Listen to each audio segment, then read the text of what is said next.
हे गे सुनिन सुनिन की रे। इतना सवेरे पेन ओढ़ के कौन कोचिंग करे जाएंगे? आए रे छोड़ा, तोरा की मतलब हो रे?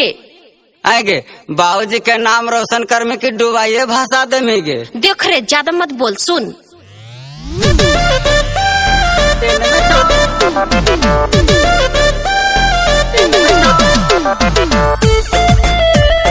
Music by sunrise Nawada.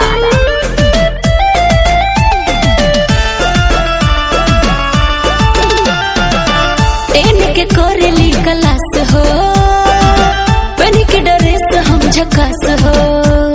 ए बाबू सुनो, टेन के कोरेली क्लास हो, बन के ड्रेस हम झकास हो। जब क्लास हो तो मिस हो तो बहुते हम रखी सो करे, चक्कर में टाइम लॉस फॉस हो जाए। नेट पास जब घुसाई तो ट्रेन में चौड़ फास्ट हो जाई। नेट पास जब घुसाई तो ट्रेन में चौड़ फास्ट हो जाई। देखा, ढेर मत बोला।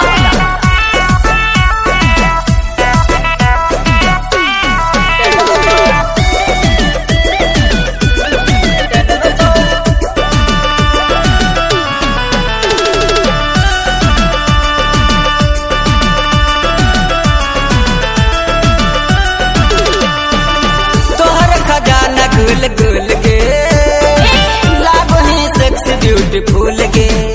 देखो, ढेर मत बोलो, हटो। तोहर खजाना गुल गुल गे, लागो ही सेक्स ब्यूटीफुल गे। जान बुझ के करे तांग मारे, फेंक के चिले गाम ऐसे फुसलौला से लस खोस हो जाए। की रे? नेट पास जब घुसाई तो ट्रेन में फास्ट हो जाई। नेट पास जब घुसाई तो ट्रेन में चौड़ फास्ट हो जाई।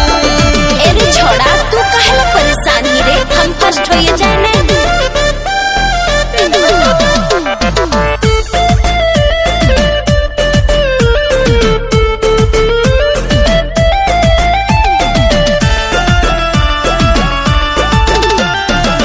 जब से आयल तोरा बुद्धि के, पेट में हो बगुद गुदी के।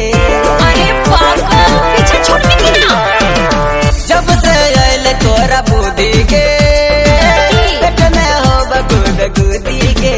संतोष बहुते बड़ लड़ाई, जोशी ऊपर बकड़ाई। संतोष बहुते बड़ लड़ाई, जोशी ऊपर बकड़ाई। रानी के पेपर रे लाल पेन से टिक हो जाई। नेट पास जब घुसाई तो ट्रेन में चौड़ फास्ट हो जाई।